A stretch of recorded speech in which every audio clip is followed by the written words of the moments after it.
Merci de vous être déplacé jusqu'ici. On va pouvoir y aller. Deux, trois petits rappels importants. Alors, d'une part, ne prenez pas de photos des contenus. Ils sont disponibles. Vous ne vous fatiguez pas les bras à faire des photos. Toutes les slides, tous les chiffres, tout est disponible sur le site. Demandez-les à l'organisation, vous les aurez. Deuxième chose, règle qu'on dit de Chatham House, qui est une règle de courtoisie anglaise. Vous connaissez la courtoisie anglaise, Bercel Kébir par exemple, qui consiste à demander aux personnes qu'on cite leur autorisation d'être citées, même si on fait des tweets perso, même si on fait des LinkedIn perso, c'est une courtoisie. Donc si vous voulez citer quelqu'un qui dit quelque chose d'intelligent, et on n'est pas à l'abri de ce type de choses, vous lui demandez gentiment l'autorisation d'être cité. Voilà, quant à l'étude, vous pouvez bien sûr la citer puisqu'elle est brandée partout. Donc on est ici autour d'un sujet très important. Les deux sujets importants sont Julien Villecroze à ma gauche directe, qui est DSI dans le secteur des assurances, et Arnaud Philippe, dont le portrait est flatteur, directeur du département qualité et sécurité, délégué à la protection des données médiamétrie. Donc on a là deux professionnels en DSI en situation d'activité. On se connaît bien parce qu'on a réalisé ensemble l'étude qu'on va vous montrer, l'étude qui nous a été... Donc moi, Eric Dommage, je suis analyste, donc économiste de marché. On a fait une étude pour essayer de comprendre quelles étaient les tendances qui impactaient la vie des DSI en ETI. Arnaud et Julien ont bien voulu répondre à des questions il y a déjà un bon bout de temps et ont survécu jusqu'à là et sont encore là pour répondre, pour illustrer l'ensemble des chiffres qu'on va vous donner et répondre à toutes vos questions. Ils sont d'une intelligence fulgurante et d'une sympathie immense. Le thème de cette étude, donc une fois de plus, ces études, c'est à un moment donné, on va les regarder, donc à un moment T, c'est plus ou moins élastique, on va regarder ce qui se passe sur un marché. Un marché, c'est un lieu non régulé sur lequel il y a l'offre qui rencontre la demande. C'est les théories du libéralisme qui sont en vigueur dans nos économies d'aujourd'hui. Donc on a examiné avec PAC ce mécanisme, on appelle ça le grand saut. Non pas parce que c'est un danger, mais parce qu'effectivement, il y a un passage à l'échelle qui est extrêmement important dans l'étude. Je rappelle que les ETI sont définis par la loi Allure française. Donc l'ETI, c'est une entreprise intermédiaire de 250 à 5000 salariés. Donc vous dire que le spectre est en fait très large, beaucoup trop large pour arriver à des finesses d'analyse très très avancées, n'excédant pas 1,5 milliard d'euros, soit un total de bilan n'excédant pas 2 milliards. Bref, c'est une unité économique qui est un petit peu bizarre, ETI, mais qui a été beaucoup reprise et qui en fait permettait de justifier des politiques économiques du gouvernement, l'attribution de fonds publics, une fiscalité très très particulière. Donc le ETI, c'est un ensemble cohérent, artificiel, mais qui a trouvé sa cohérence dans le temps. Et aujourd'hui, beaucoup d'entreprises se disent être des ETI, en différence des grands comptes et des PME. L'étude, alors pour ceux qui vont s'endormir, je vous verrai, mais c'est pas grave. La conclusion, on vous la donne tout de suite. La situation du directeur informatique français, tout ça vous pourrez le lire. L'idée, c'est qu'effectivement, il y a 3 grandes directions dans les tendances qui vont animer le marché. Plus d'efficacité, cela dit, on n'en a jamais manqué. En ETI, l'efficacité, c'est la règle absolue. Plus d'agilité. Là, on va voir des choses, effectivement, il faut réagir plus. On a fait l'étude début janvier, on ne s'attendait pas à ce qu'on a vu passer. On en a vu passer des pas mal quand même depuis le 20 janvier. On en a vu passer des vertes et des pas mûres, on s'en attendait à aucune. Les tarifs, drill baby drill, on a tout vu passer. On a eu quand même pas mal de surprises. Et puis vers l'inconnu, on verra ça. Donc la première partie, plus d'efficacité. Nous on a regardé, on a posé des questions. Donc en bas vous avez toujours la question et en haut vous avez la réponse métrique, ce que nous disent les... Mais ça, Julien et Arnaud peuvent le commenter. La transformation digitale, finalement, à quoi ça vous sert en ETI, en entreprise? Premier sujet, améliorer les produits et services existants. Deuxièmement, améliorer l'expérience client digitale. Troisièmement, optimiser les process internes. Et quatrièmement, atteindre les objectifs de RSE. Commentaire sur ce sujet-là. Le levier de votre transformation digitale quand vous discutez en board, puisque vous êtes tous les deux... au moins en situation de management, si c'est une leadership, quand vous discutez de vos budgets, c'est un sujet qui arrive, ça, le levier de transformation digitale, soit sur l'amélioration. On peut avoir ce discours ou est-ce que vous êtes... Je vais parler pour une entreprise qui est une société d'études de marché, qui travaille dans le monde des médias. Donc c'est à la fois un enjeu pour l'entreprise en elle-même, mais c'est aussi un enjeu pour ses clients. C'est-à-dire que dans l'écosystème média tel qu'il est aujourd'hui, la digitalisation est un facteur de changement fort et qui va avoir à un moment donné un impact sur la manière dont nous, on va fournir cet écosystème et on va produire les services qui sont les nôtres à l'égard de cet écosystème. Donc c'est à la fois un enjeu pour notre entreprise et la manière dont on aborde la problématique de la digitalisation, mais c'est aussi un enjeu pour l'écosystème dans lequel on évolue parce que lui subit aussi des transformations radicales du fait de la digitalisation de l'ensemble des médias aujourd'hui. Julien, en assurance, c'est à peu près le même principe? C'est le même principe, c'est-à-dire qu'on doit absolument justifier de cette transformation. Le secteur de l'assurance, je peux l'étendre au courtage et à la finance, parce que c'est un univers que je connais bien, amène aux mêmes questions. C'est comment optimiser des process internes afin d'être plus efficace et de décacher plus de valeur, puisqu'effectivement, le produit qu'on vend, c'est souvent du service, et du coup, il faut le faire à moindre coût.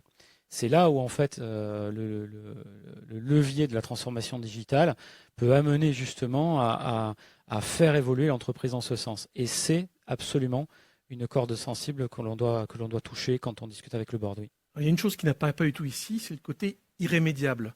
Ces transformations sont engagées, on ne va pas s'arrêter, on ne va pas reculer. Vous me confirmez tous les deux, c'est irrémédiable. Quelle est l'échelle de temps, à votre avis? C'est quoi? C'est une décennie? C'est plus court. court. Plus court parce que on a un écosystème qui évolue beaucoup avec la digitalisation et qui a des besoins nouveaux. Enfin, la digitalisation de l'écosystème dans lequel on évolue, nous, Médiamétrie, donc le monde des médias, fait que on a une obligation d'apporter des réponses aussi rapidement que l'environnement évolue. Donc, pour moi, l'évolution et la transformation digitale, elle a déjà commencé et elle ne va faire que s'accélérer dans le temps. La transformation, je pense que côté entreprise de service, elle est en deux temps.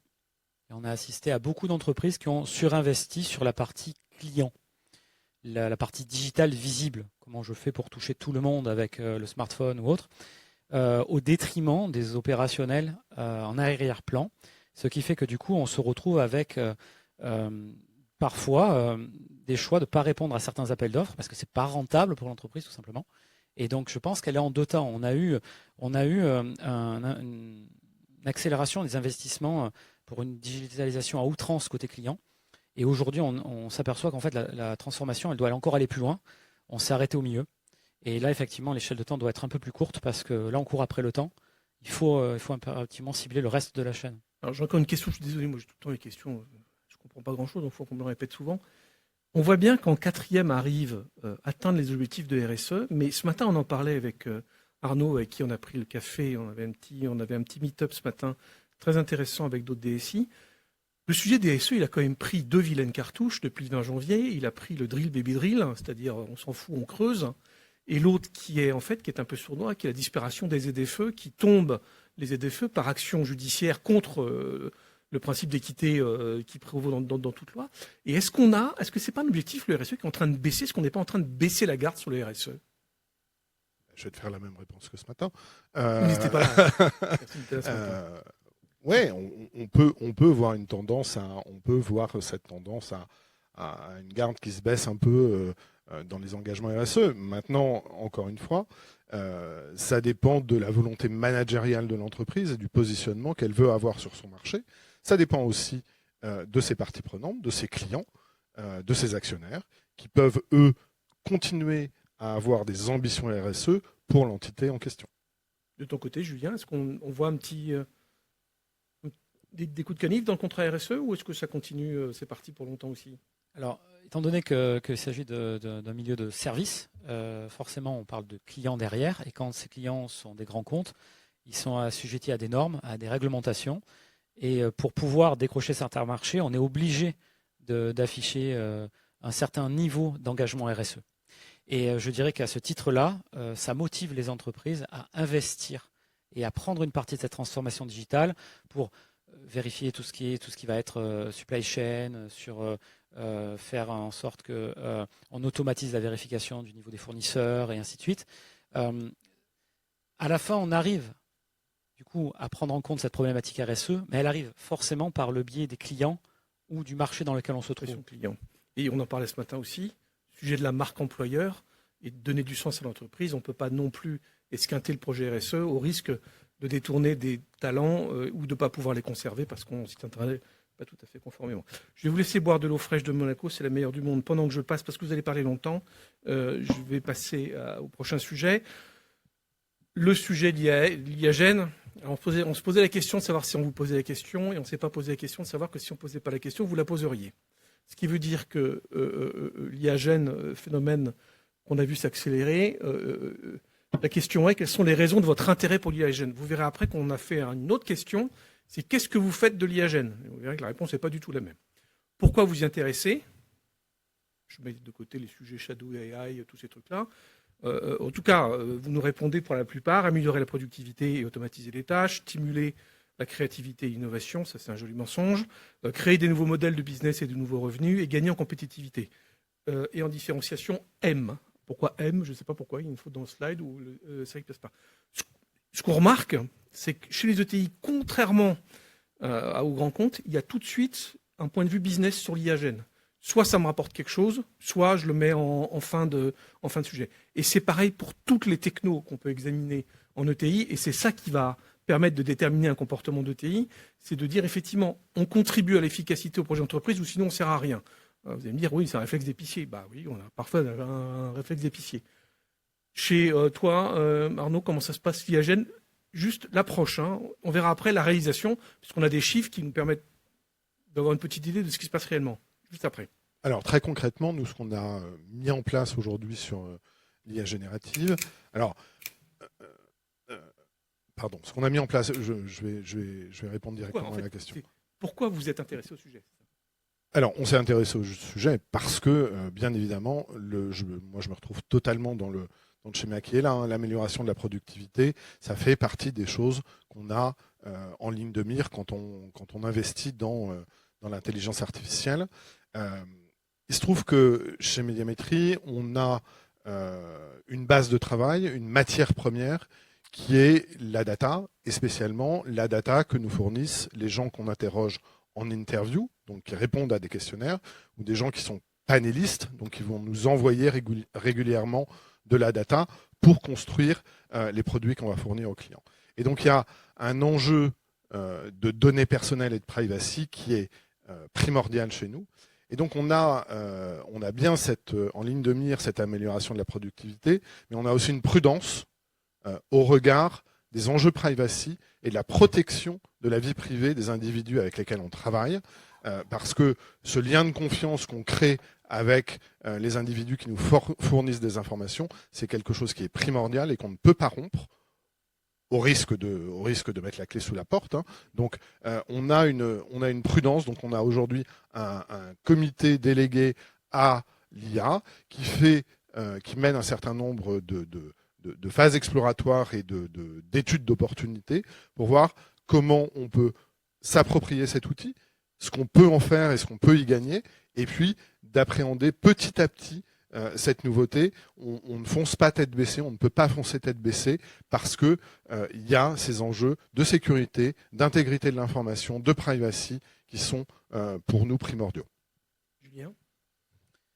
Alors, dans le domaine dans lequel j'évolue, les usages sont multiples. Mais on va dire que ça fait plusieurs années déjà que tout ce qui est services financiers et assurance se sert de l'IA pour tout ce qui est détection de fraude. On transmet beaucoup de documents à nos assureurs en cas de sinistre. Les sociétés font d'eux-mêmes quand ils ont des sinistres, des pertes d'exploitation.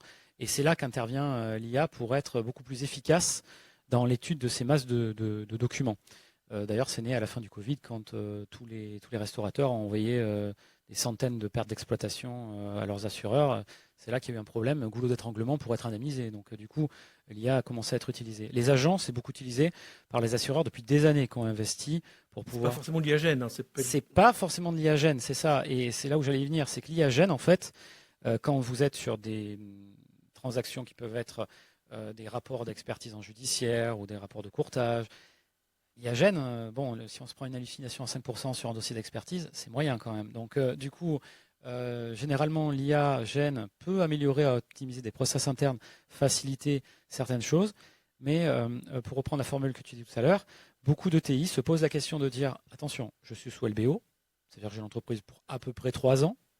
Est-ce que je vais investir sur un système d'IA gène, sachant que peut-être je n'aurai pas forcément un effet de levier majeur pour valoriser mon entreprise? Pourquoi ne pas utiliser peut-être d'autres systèmes d'automatisation qui font leurs preuves et qui me permettent par contre d'augmenter la valeur de mon entreprise? Voilà, je pense que le comportement des ETI peut être différent de PME. On viendra à l'IAGEN après. Plus d'agilité, donc c'est vraiment la deuxième partie de l'étude. Donc plus d'efficacité, plus d'agilité. Quand on vous demande de classer les raisons pour lesquelles,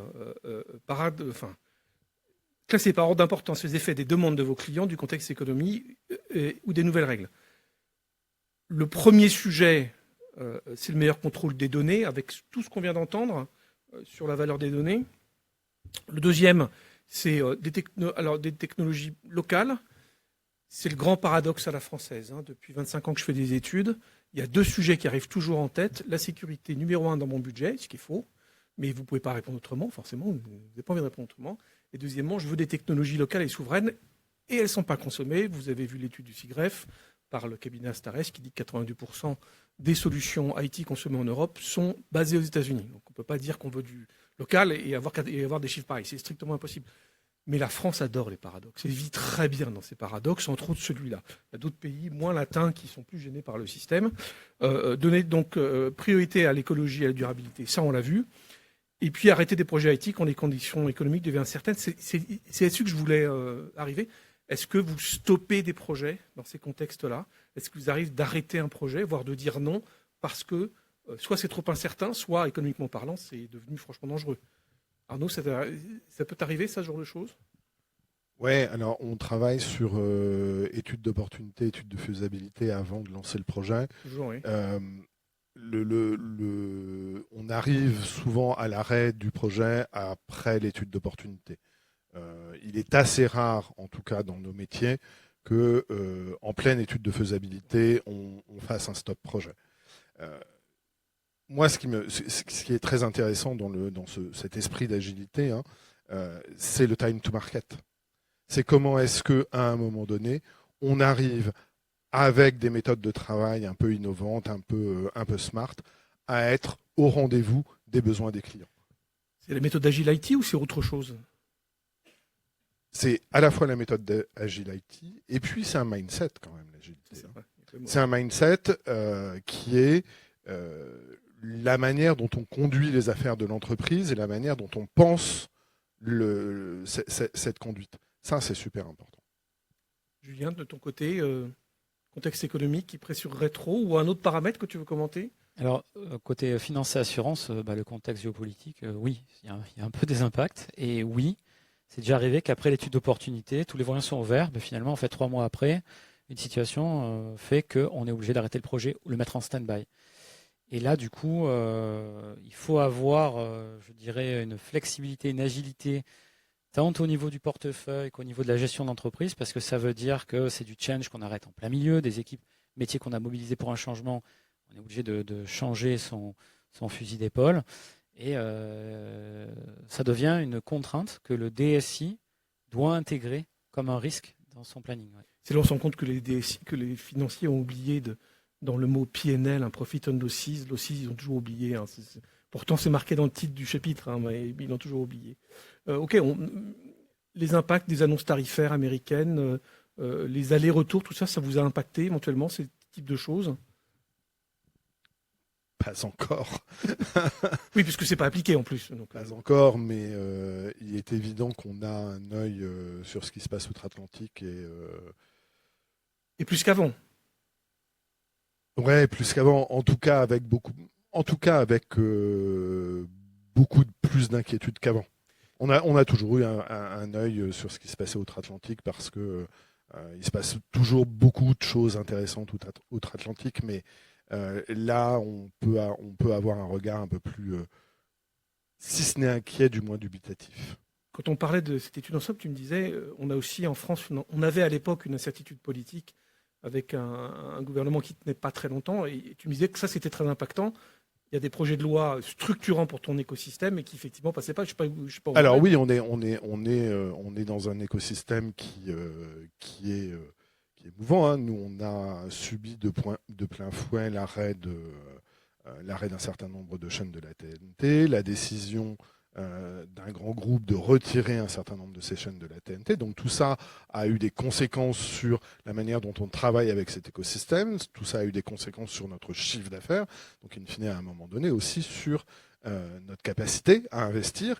Et donc tout ça, c'est cette incertitude-là, et je crois que c'était un des mots que tu as, qui était sur ta première slide, l'incertitude à la fois du contexte économique, l'incertitude du contexte politique et ce que le grand Manitou de Washington peut faire ou décider, ne permet pas tout à fait un travail 100% serein, mais ça fait partie de la vie et il faut manager aussi cette incertitude-là. Je pense qu'on apprend beaucoup.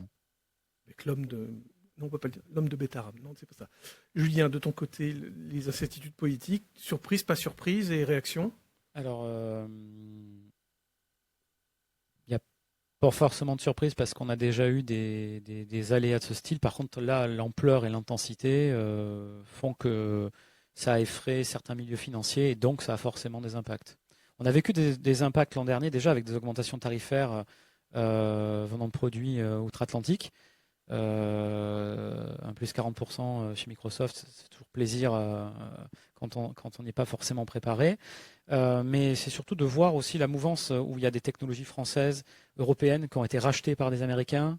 On pensait être en sécurité et on s'aperçoit que finalement ces mouvements politiques font que du coup peut-être que pas autant que ce qu'on pensait. Et après c'est le côté client, l'impact client. Les systèmes d'information sont quand même dimensionnés pour répondre aux besoins des clients. Un DSI se doit d'anticiper pour se calquer sur le business, sur ce que va faire son entreprise dans l'année d'après, sur les prochains appels d'offres. Du coup, dès qu'il y a un appel d'offres qui est retiré parce que l'entreprise qui devait embaucher 200 personnes pour un marché outre-Atlantique, finalement ça ne se fait pas, donc l'appel d'offres est retiré, ainsi de suite. Il y a un effet domino. Et cet effet domino, en fait, nous, décideurs IT, c'est quand même assez compliqué de le juger parce qu'on le voit que par les réactions quand même de l'entreprise. Ça nous oblige à être un peu au contact de l'actualité, mais c'est quand même difficile de pouvoir se positionner en tant que décideur sur l'impact vraiment sur le secteur, je dirais. Okay. Alors, je vais accélérer un tout petit peu parce que la pendule a accéléré. C'est bizarre. Le grand saut vers l'inconnu, on en a beaucoup parlé.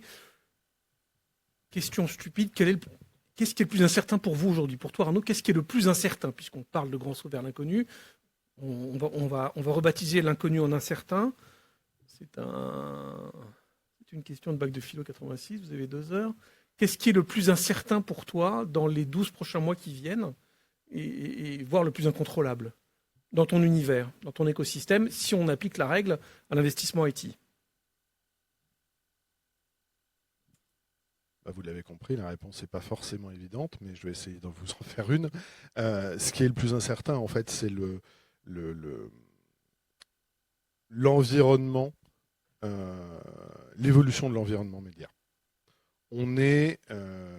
Les acteurs américains sont des très gros acteurs, et en fonction des décisions politiques qui peuvent être prises, soit en France, soit aux États-Unis, soit en Europe, sur l'environnement, sur l'écosystème média, ça fait partie des choses qu'on peut anticiper. On a bien évidemment un certain nombre de discussions avec le partenaire politique, mais il y a des choses qui sont assez incertaines et voilà, on avance parfois un peu dans le brouillard, c'est vrai. Et c'est là où, pour en revenir à... J'ai toujours un train de retard, je suis désolé, mais pour en revenir à l'agilité, mais où l'agilité est intéressante et est aussi un outil sur lequel il faut capitaliser, parce qu'à un moment donné, dans la réaction, dans la manière dont on peut aborder les choses, et c'est là où je parlais de posture, l'agilité permet à un moment donné de s'adapter et de rester à peu près sur ses 2 jambes. Julien, qu'est-ce qui est le plus incertain dans ton univers? Dans l'univers du risque de l'assurance et de la finance, la problématique, c'est l'activité. S'il n'y a pas d'activité industrielle, s'il n'y a pas d'activité macroéconomique qui fonctionne bien, du coup, il n'y a pas de business, il n'y a rien qui bouge. Et donc, c'est ça la plus grosse incertitude, c'est de se dire, tout comme quand il y a eu les mouvements politiques en France qui étaient un peu incertains, c'est de savoir voilà, jusqu'à quand ça va être freiné, à combien ça va être freiné. Mais l'incertitude contextuelle, elle est historique, ça fait longtemps qu'on... Oui, elle est historique, mais on va dire qu'aujourd'hui, ça cristallise pas mal d'investisseurs. Donc, on peut voir plusieurs fonds d'equity, des fonds de pension, qui, au lieu de rester en possession d'une entreprise 3 ans, décident de faire des fonds de continuation pour garder un peu plus longtemps, histoire de dire, bon, être sûr que quand ils vont vendre, ils vont vraiment faire un gain. Avant, ça ne se voyait pas, parce qu'en fait, ça tournait beaucoup, c'était très dynamique. Et dans certains secteurs, ça commence à l'être moins, parce que il y a plus de frilosité et il y a aussi beaucoup moins de valeurs européennes qui veulent investir aussi localement, quoi. Donc, c'est là où il y a une incertitude sur ce qui touche les projets et les DSI, je trouve. Très bien. Je vais être obligé de choisir quelques autres petits sujets. Sur la partie IAGEN plus directe, question qu'on a découvert un petit peu début 2025 et qui est encore de plus en plus critique. Classé par ordre d'importance, les 5 challenges d'adoption de l'IAGEN. Le challenge des ressources, qui est une complainte assez habituelle, et le deuxième qui apparaît dans toutes nos études, qui est en fait la qualité de la donnée et les coûts de sa préparation et de sa filiation vers le data laking, vers l'ensemble du dispositif pré-LLM, qui semble être vraiment un gros point à résoudre et un gros point de coût inattendu. La troisième, qui est sécuriser l'adhésion et les requêtes des métiers. Alors ça, c'est très bizarre comme réponse parce que en fait, il y a plein de gens qui nous disent, moi, l'IAGEN, j'y pensais pas jusqu'à ce que les métiers viennent me voir en disant, tiens, on a pris une licence chez Bidule, truc et machin, on a mis toutes nos données dedans, il nous a fait un résultat impeccable, on l'a montré au patron, il veut que tu généralises. C'est un cas réel, hein, Stéphane sera là demain pour en parler. Donc, ça, vis-à-vis des métiers, il y a vraiment beaucoup de variations. La mise en route opérationnelle de l'IAGEN, le déploiement et la maintenance, évidemment. Et enfin, je crois que Julien, on peut en parler, mais il n'y a pas que toi, il y a beaucoup de gens, la dette technique et l'imitation technique. Par dette technique, on dit poliment le retard technologique de certains systèmes d'information. Je parlais à midi avec des gens qui ont fait une fusion entre 2 boîtes du même métier il y a 10 ans et qui ont toujours 2 systèmes d'information strictement séparés et non réconciliables, hein, sauf à coup de milliards. Dans l'adoption de l'IAGEN, dette technique, toi, tu l'as vraiment vécu, Julien? C'est vraiment un sujet, ça? Ou c'est d'abord le sujet des données? Alors, c'est le sujet des données, parce qu'en fait, quand on parle d'IA, voilà, souvent les décideurs dans l'entreprise veulent de l'IA, et puis le DSI doit aussi expliquer qu'il faut d'abord de la donnée pour alimenter tout ça. Donc, on va devoir organiser toutes ces données dans un endroit unique, ou en tout cas dans des moyens qui vont nous permettre de l'exploiter. Et c'est là où on s'aperçoit de la dette qu'on peut avoir quand on n'arrive pas à faire communiquer les systèmes d'information, que l'information est de mauvaise qualité. Elle est en quantité, on est tous assis sur de l'or noir, mais des fois, il faut voir aussi qu'il faut peut-être un peu le trier un peu plus longtemps que prévu. Et c'est là où, en fait, du coup, on arrive à estimer de plus en plus le coût d'utilisation de cette donnée, le coût de forage, en gros, et qui fait que, du coup... Le raffinage, et parfois de forage, parce qu'il faut aller la chercher. Et du coup, on s'aperçoit que finalement, le projet qui on pensait en fait pouvoir générer une nouvelle valeur, en fait, finalement, il va coûter beaucoup plus cher que prévu. Et du coup, la dette technique, c'est là aussi où on se retrouve finalement alors, on l'avait, la dette technique, il y a quelques années, on en parlait à cause de la sécurité, cyber, garder des vieux systèmes qui ne sont pas mis à jour. Et aujourd'hui, en fait, on a une problématique, c'est qu'on a des systèmes qui captent mal la donnée, parce qu'ils n'étaient pas prévus pour à l'époque. Et donc, effectivement, on y repense aujourd'hui. Arnaud, difficulté d'adoption des projets, ou en tout cas de mise en route? Non, moi je dirais que ce qui va nous préoccuper, c'est tout ce qui est lié aux ressources, aux talents et aux compétences. Parce que les données qu'on traite et la manière dont on doit les traiter au regard des contraintes qui sont les nôtres demandent un petit peu de créativité et demandent à ce qu'on ait des ingénieurs qui soient au fait des technologies et de la manière dont dont ces technologies peuvent servir l'objet qui est le nôtre.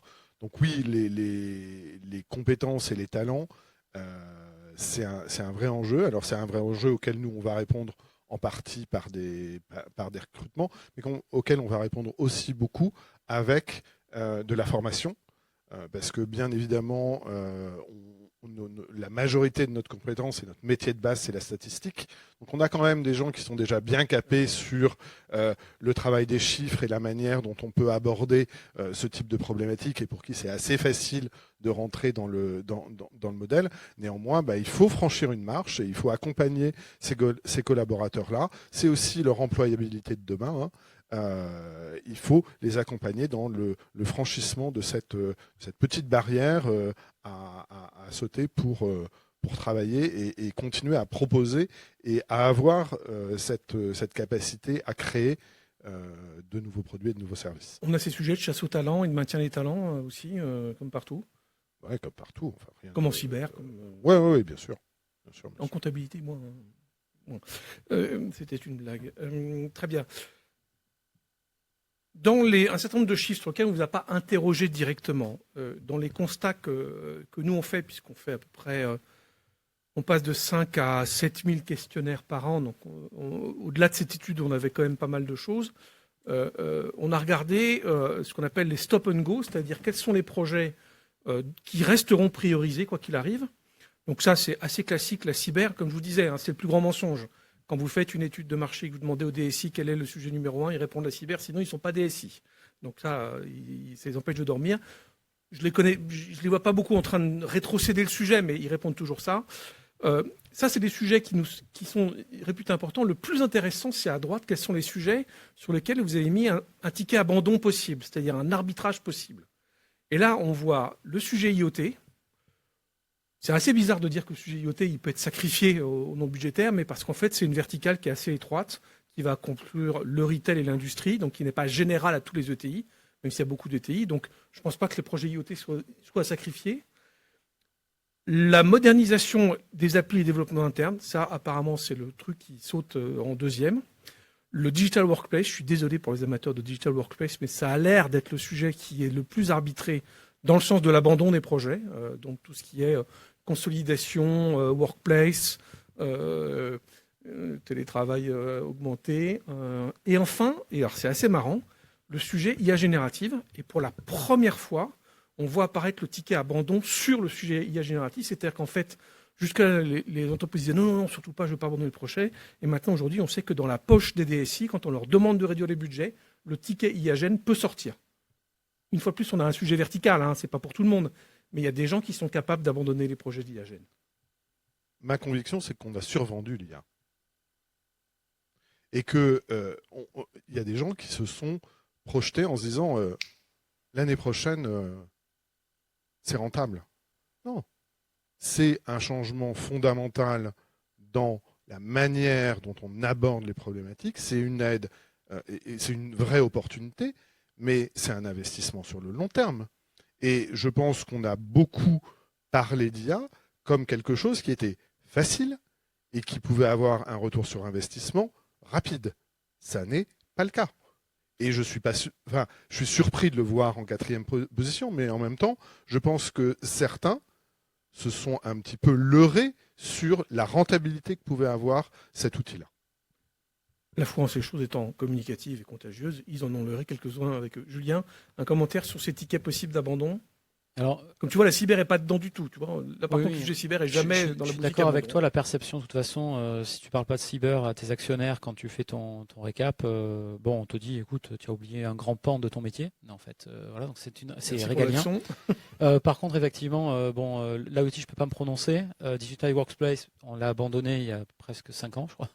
Donc, je peux abandonné ou résolu, ça se trouve. Ouais, c'est résolu. On s'est contenté de ce qu'on avait. On n'est pas allé plus loin. Voilà. Cependant, effectivement, la modernisation des applications métiers internes, je pense qu'à un moment donné, on va arriver au stade où on ne peut pas tout refaire avec de l'IA et que résolument, en fait, l'IA Gen va permettre, ou les agents en tout cas, vont permettre d'interfacer des applications peut-être historiques en offrant une interface utilisateur quand même plus sympa et avec des fonctionnalités bien meilleures.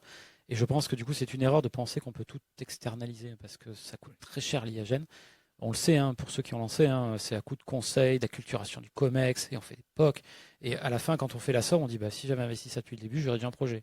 Donc, effectivement. Et après, l'IAGEN, je pense qu'elle vit le même cycle que la data. Les entreprises du secteur de la finance et l'assurance n'y font pas du tout exception. On a souvent délaissé le projet data. C'était une coupe. La data qu'on a, ça nous suffit, on la pilote, ça va. Puis là, aujourd'hui, quand on s'aperçoit qu'en fait, la data, il faudrait qu'elle soit organisée au fur et à mesure, qualifiée en amont, catégorisée, ben, on dit mince, on n'a peut-être pas investi au bon moment. Mais en fait, à chaque fois, c'était la ligne qui sautait dans ces dernières années. Alors, dernier petit point, donc on a mesuré par le biais d'une question l'état de maturité des projets. Donc on avait 4 questions sur dans quelle posture sont vos projets d'IA. Il y avait plusieurs types de réponses. Dans 9% des cas, recherche et expérimentation. Donc c'est vraiment ChatGPT le soir devant la télé. On l'a tous fait et on le fait tous encore. J'ai un fils qui a trouvé une formule merveilleuse. Il me disait ChatGPT, c'est le meilleur jeu d'apéritif qu'on a inventé depuis la pétanque. Il disait, avant, les papilles jouaient à la pétanque, maintenant, on joue à ChatGPT et ça, ils ont trouvé ça extraordinaire. Donc ça, c'est l'état aujourd'hui qui est effectivement en train de baisser. La culturation se termine. 37%, ce qui est énorme, qui sont en recherche d'impact sur les cas d'usage de ROI. Donc ça, c'est une phase qui va durer longtemps et qui se poursuit. 28% d'une situation qui est très proche, qui est le déploiement des pilotes initiaux, avec, j'imagine, la trouille au ventre de savoir à quel moment ça va impacter le bilan RSE. On en parlait ce matin avec Arnaud. C'est aussi la mauvaise surprise, c'est que le bilan RSE, le bilan RSE est impacté par l'IA, le cloud aussi, bien évidemment, mais on doit aussi réintégrer des calculs de masse carbonée qui étaient peut-être pas tout à fait prévus. 10% seulement sont dans un projet d'IAGEN établi et seulement 16% dans une adoption large, c'est-à-dire une adoption historisée. Donc on est quand même aujourd'hui toujours dans un gros sujet de recherche de retour sur investissement. On en parlait tout à l'heure, c'est la caractéristique des ETI qui ne peuvent pas développer pour essayer, comme certains grands comptes qui ont développé beaucoup d'IA pour essayer, se disant après on s'en fout, on passera à autre chose, et des déploiements de pilotes initiaux. Voilà, donc le sujet n'est pas largement adopté. Il est en cours d'adoption et les adoptions larges sont quand même très timides. Je ne sais pas, vous êtes dans 2 métiers spécifiques, tous les deux, mais dans l'industrie, dans l'ETI en général, c'est quand même un peu plus timide que ce qu'on pensait. L'agenda du DSI, je ne vais pas vous le faire parce que vous le connaissez, c'est le vôtre. Je peux faire un commentaire par contre sur ce slide. S'il te plaît. C'est que ces 4 derniers mois, en fait, l'incertitude est passée en premier maintenant. Je pense que on a plus d'incertitude effectivement dans notre planning, mais vu la géopolitique qui s'invite beaucoup plus à la table que prévu, je pense qu'il y a quelques changements dans mon entourage. En tout cas, je le vois beaucoup. Pas mieux. Très bien. Alors, comme vous l'entendez, la perceuse qui nous poursuit se rapproche. On les entend percer, là, ils arrivent. Il nous reste 5-6 minutes pour prendre des questions, des commentaires. On n'est pas nombreux, n'hésitez pas, Florence. Alors, il faut prendre un microphone parce que nous sommes enregistrés. Tu es enregistré. Et Florence, si tu... Ah oui, ne te plante pas, ne tombe pas. Alors moi, c'est autant une question qu'un constat. Julien, tu as dit, si on revient sur la RSE, donc c'était au tout début, tu nous as expliqué que la RSE aujourd'hui, c'est une obligation pour les entreprises parce que, poussé par tes clients grands comptes. Donc c'est un investissement aussi pour toi en tant qu'entreprise. J'ai entendu ce matin aussi que c'était une demande, presque une exigence de la jeune génération qui arrive sur le marché du travail, qui veut avoir quand même des entreprises plus vertueuses. Alors je me pose la question, parce que ça c'est un investissement d'une part. On a vu, tu l'as souligné tout à l'heure, que avec l'IA générative, c'est pas très RSE. Et surtout, avec tout ce qui se passe aujourd'hui, quand on voit que là aussi, je reprends les mots d'Éric tout à l'heure, on fort, on est en train d'oublier beaucoup de choses en RSE. Alors, aux États-Unis, ça arrive quand même en Europe. J'entendais que là, le droit de vigilance, qui est donc ce devoir des entreprises de surveiller ou de contrôler mieux leurs sous-traitants. Les Anglais et les Français qui ont quand même porté la loi, veulent s'en débarrasser. Donc moi, je me pose cette question. Est-ce que vraiment la RSE, ça sera un sujet 2026 et suivant pour les entreprises et pas seulement les DSI? Quid des investissements que les uns et les autres vous avez fait dans ce domaine? Est-ce que tout ça, ça va pas être mis un petit peu de côté justement pour les projets d'IA, pour les projets de cloud, pour et puis les aspects géopolitiques? 1 minute pour la réponse, Florence, et on fait 1 minute 32 pour la question. Ok. Alors, je vais être bref. Mon avis personnel là-dessus, c'est que je pense qu'il y a une nouvelle génération qui arrive, qui est très demandeuse de cela. Et que aujourd'hui, bien que ça soit un argument commercial de se démarquer de ses concurrents en étant celui qui va avoir l'image la meilleure, mais qui va vraiment faire pour de vrai, en s'inspirant et en devenant une entreprise à mission pour de vrai, hein, ne va pouvoir capter les nouveaux talents que s'il le fait vraiment. Et que s'il montre, qu'il arrive à essayer à son niveau de changer les choses dans son domaine. Et donc, je pense que on va atteindre des objectifs. Ça ne sera peut-être pas ceux qu'on s'était fixés il y a plusieurs années, mais je pense que ça va être maintenu. Ça va peut-être se transformer le RSE, mais dans les entreprises, la perception du RSE, pour moi, ça va être maintenu. Le sujet de la marque employeur est devenu presque prééminent maintenant, que ce soit sur RSE ou sur Privacy. Hein, c'est quand même 2 sujets que vous voyez être quand même questionnés par les talents, ceux qu'on veut recruter et ceux qu'on veut garder. Hein.